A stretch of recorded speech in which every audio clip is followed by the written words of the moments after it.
Greetings, dear friends. I am Andrey Khhovratov, and today I'm here with Dmitry Voronov, CEO of Innovation BASALT Technology in Poland. We have a 50% share in this project. Dmitry, please explain what Innovation BASALT Technology is. In a nutshell, it's products we get from stone.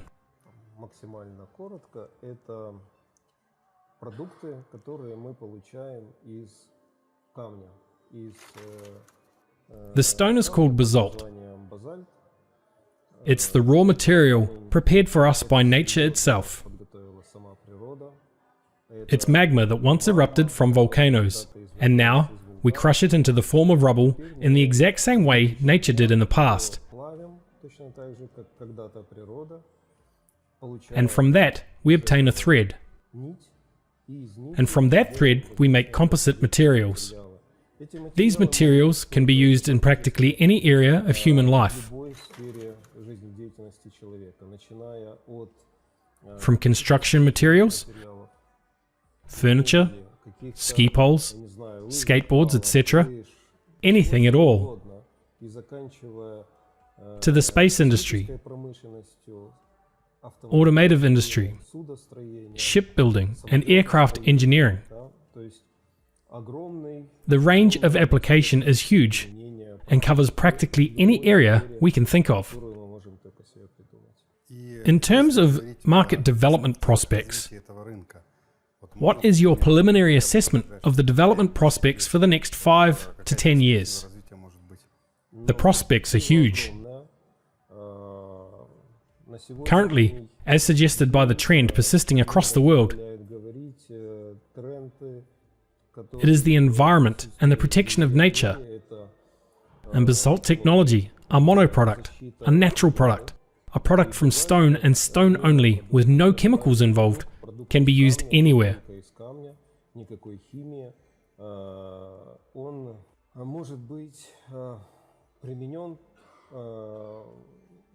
Consequently, the market size here is enormous. Trillions, hundreds of trillions of dollars.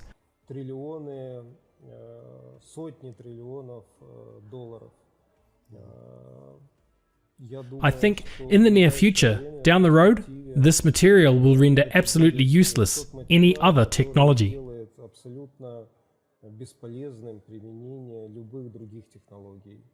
Products from fiberglass, metal, natural materials with limited supply like timber, i.e. anywhere basalt can be used, it will be used, because it is not only environmentally friendly product, it is 100% recyclable product.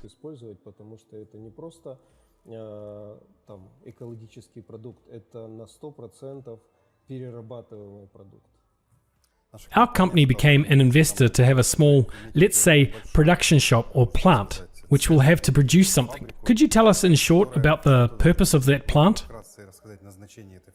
For now, it is a small facility, a so-called demonstration plant. A showroom of sorts. A showroom to show our capabilities, because when we tell our prospective partners what we can do, they ask us to show them. Basically, the main task is to create a showroom to show our capabilities. But not only to show. This process will be self-sufficient too, and will even generate a profit. The final product at this facility is basalt composite reinforced structures and some derivative products for house building.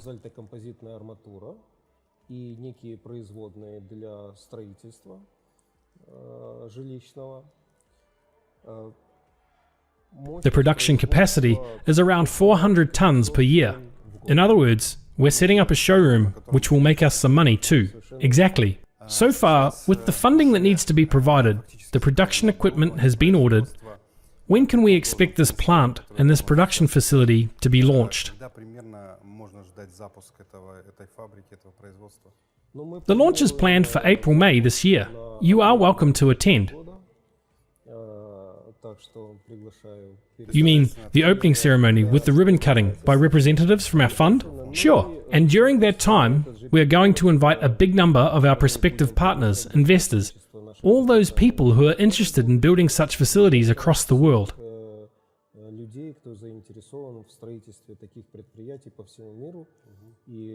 Our company will be in the middle of creating this industry in the entire world. I know that in January several business trips were made. Could you please tell us which countries those trips were made and with what purpose? We were in the United Arab Emirates at several interesting events. Those events were related to the promotion of our projects, environmentally significant to our Earth.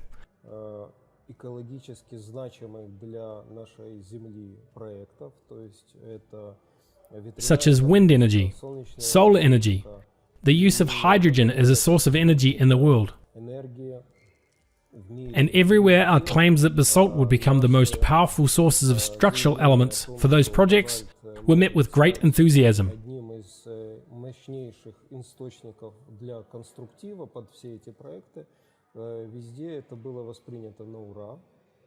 We made quite a statement. Let's take wind energy for example. How can basalt be used there? Currently, windmills producing basically clean energy are made from metal, or for instance, their blades are made from fiberglass, which means clean energy is produced using unclean products. Exactly. And since there is such a current trend, most notably in Europe, as the life cycle of a product, when the cost of the product is affected not only by its production, but also the cost of operation, and most importantly, disposal, then most composite synthetic products pose problems. With basalt, there shouldn't and won't be such problems altogether.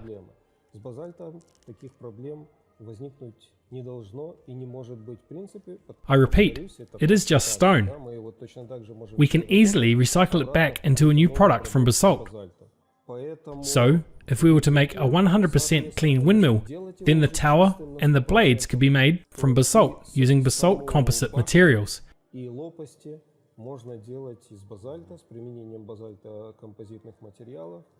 It'll be better, stronger, and more durable. What about solar energy?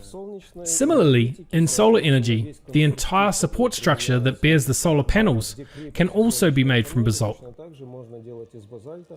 It is constantly exposed to different elements and it is buried into the ground. Currently, it is all made from aluminium. It is okay, good, reliable, it doesn't rust. But aluminium is not a clean product. It pollutes our planets quite a lot, whereas basalt does not. So you made presentations there and established business contacts. With whom could you promote the product in the future? Correct. We found support, and now there are a lot of key players in this business ready to support us, promote, and help us develop the technology. That was the first trip. The next trip was to the World Economic Forum in Davos, Switzerland. The global business leaders convened there.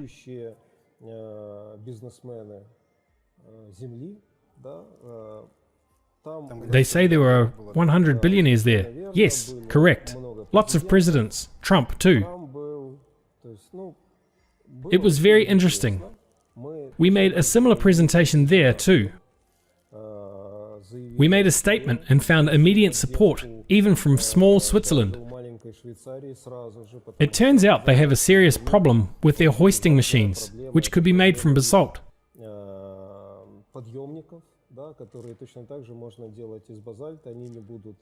They won't rot, won't corrode, etc. They will be very reliable, lightweight and resilient if produced from basalt. We held negotiations with the Prime Minister of Poland and found support there too.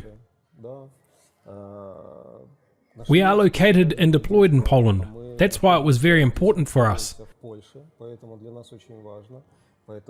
The Polish government are already aware that such an interesting project is being implemented in their territory and are ready to support it in any way.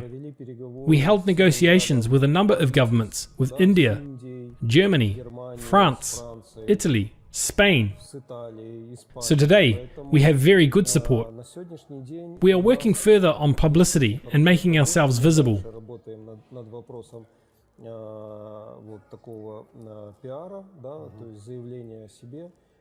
I think as soon as we launch our production, this showroom here, further development will be set in stone.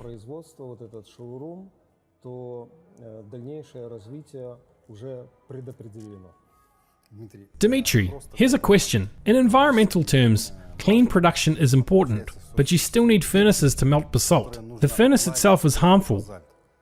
How is it different, say, from open half furnaces used in the metal industry? The current technology is a combination of gas and electricity, and the only emissions produced by this furnace are natural gas combustion products. But in the near future, I think by the end of this year, we are going to shift to electrical furnaces. So by using, for example, green electricity, we are going to have absolutely green production.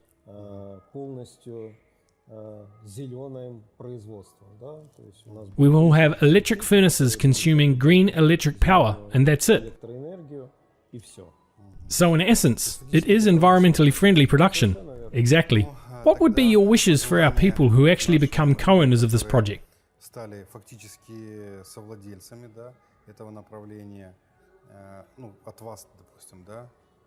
Do you have anything to say to those people? I want to tell our co-investors who invested in this project that they made the right choice.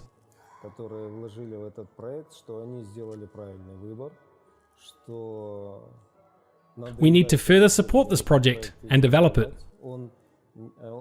It is not just a business project which we will make big money. Although that is important too, it will also contribute significantly to preserving the Earth as it is today.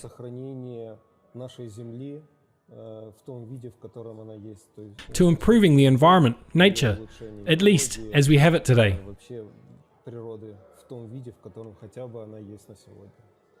Thank you, Dmitry. We will be sure to be at the opening and the cutting of the ribbon together. I look forward to it. Take care. Thank you.